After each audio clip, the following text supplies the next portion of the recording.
साथियों नमस्कार, मैं हूं नीरज पटेल और आप देख रहे हैं नेशन जनमत। 18 सितंबर की रात बिहार के नवादा जिले की भदोखर पंचायत में जो कुछ भी हुआ वो न सिर्फ बहुजनों की एकता के लिए काले अध्याय की तरह है, बल्कि बहुजनों को आत्ममंथन करने की नसीहत भी देता है। बेहद दर्दनाक और दिल दहलाने वाली खबर आती है कि भदोखर पंचायत में नदी किनारे झोपड़पट्टी बना करके रह रहे तकरीबन 70-80 परिवारों को उजाड़ दिया गया।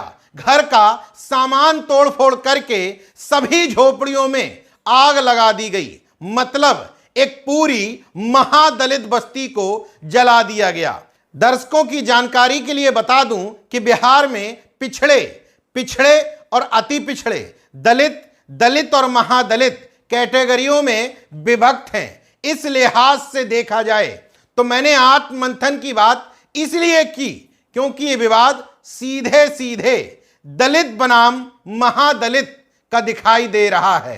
बार बार इस बात पे सवाल उठ रहे हैं कि आखिर आग जिन लोगों ने लगाई वो लोग कौन थे। बहरहाल मीडिया का दोगला चरित्र तो दिख ही जाता है। जब जब नीतीश कुमार बीजेपी के साथ आ जाते हैं, बिहार में जंगल राज खत्म हो जाता है। जैसे ही आरजेडी के साथ सरकार बना लेते हैं, फिर से जंगल राज शुरू हो जाता है। तो अमूमन गैर बीजेपी शासित राज्यों की छोटी से छोटी खबर को नेशनल लेवल पर चलाने वाली ये दलाल मीडिया बीजेपी के सहयोग से चल रही बिहार सरकार की नाकामयाबी की इस खबर को उस तरीके से बढ़ा चढ़ा करके नहीं दिखा रही जैसे दिखाना चाहिए था। अब इस बीभत्स घटना की सबसे महत्वपूर्ण बात, आखिर वो कौन लोग थे जिन्होंने 70 से 80 झोपड़ियों में न सिर्फ आग लगा दी बल्कि फायरिंग भी की, गुंडई भी की। वो तो वहां से परिवार और बच्चे जान बचा करके भाग गए, वरना कईयों को जिंदा भी जला दिया जाता।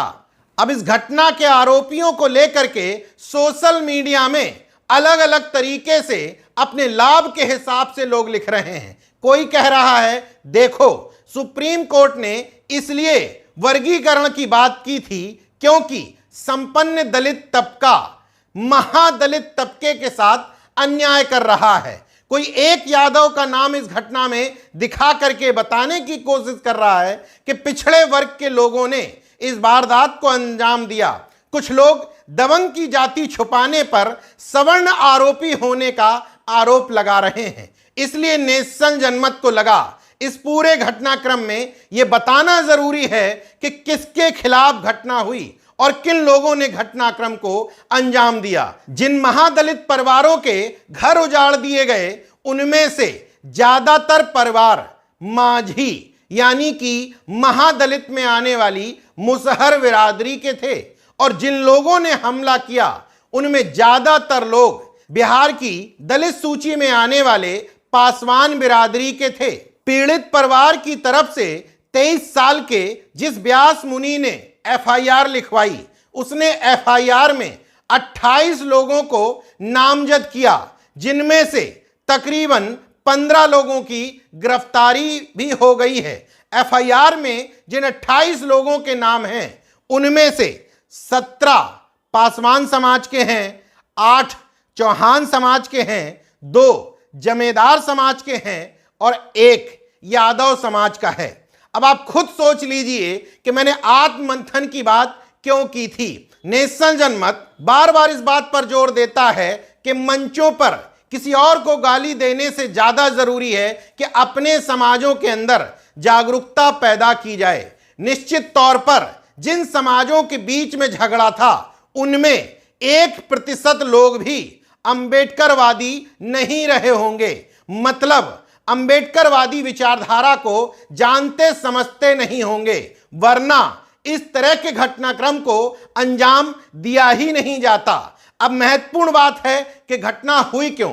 दरअसल नदी किनारे जो 70-80 परिवार झोपड़ियां बना करके रह रहे थे, दूसरा पक्ष नंदू पासवान, जमुना चौहान, आशीष यादव, दशरथ चौहान समेत अन्य लोग इस पक्ष का कहना था कि माझी समाज के लोग जिस जमीन पर कब्जा किए हैं वो भले ही ज्यादातर हिस्सा सरकारी जमीन का है, लेकिन हमारी जमीनों पर भी कब्जा कर लिया है। और इसी बात को लेकर के नवादा की कोर्ट में विवाद भी चल रहा था। इस पूरे मामले में नेशन जनमत का स्पष्ट तौर पर मानना है कि जमीन किसकी है किसकी नहीं, सरकारी है या गैर सरकारी, ये तो मैं नहीं कह सकता, लेकिन किसी भी जमीन पर अगर कोई रह रहा है तो इस तरीके से गुंडई करने की, फायरिंग करने की, घरों को आग लगाने की इजाजत कोई नहीं दे सकता। इसलिए नेशन जनमत कहता है सामंतवाद और ब्राह्मणवाद एक जाति से ऊपर उठ करके एक विचारधारा का नाम है। किसी भी व्यक्ति के अंदर, किसी भी जाति के अंदर अगर ये सोच है मैं इस बिरादरी से ऊपर हूं तो ये उसके अंदर का ब्राह्मणवाद है। और अगर कोई बिरादरी ये सोचती है कि मैं फलानी बिरादरी को दबा सकता हूं अपनी ताकत, रुतबे और हैसियत के दम पर, तो ये उसके अंदर का सामंतवाद है। इसलिए इन घरों में आग लगाने वालों को मैं सामंती ही मानूंगा, क्योंकि उनकी विचारधारा कहीं ना कहीं ये रही होगी कि झोपड़पट्टी वाले लोग हमारा क्या बिगाड़ लेंगे। बहरहाल किसी भी तरीके से गेटिंग सेटिंग करके लगातार मुख्यमंत्री बन रहे नीतीश कुमार से भी अनुरोध करूंगा कि इस मामले में केवल इतना ना करें कि आरोपियों की गिरफ्तारी होकर के मामले को खत्म कर दिया जाए, बल्कि वास्तविक जिसकी वो जमीन है उसको उसका हक मिले। और अगर महादलित परिवारों के हिस्से में मान लीजिए वो जमीन नहीं आती है तो उनके लिए रहने का, उनके जीवन यापन का उचित प्रबंध करें, क्योंकि इस मामले में महज सामंतियों की गिरफ्तारी होने से काम नहीं चलेगा, बल्कि उनका आसियाना भले ही वो फूस की झोपड़पट्टी हो, उजड़ा है, तो उनके लिए उचित व्यवस्था करने से ही उनको काफी हद तक न्याय मिल पाएगा। देखते रहिए नेशन जनमत, जागरूक और सजग बने रहिए। जय विज्ञान, जय संविधान, जय लोकतंत्र।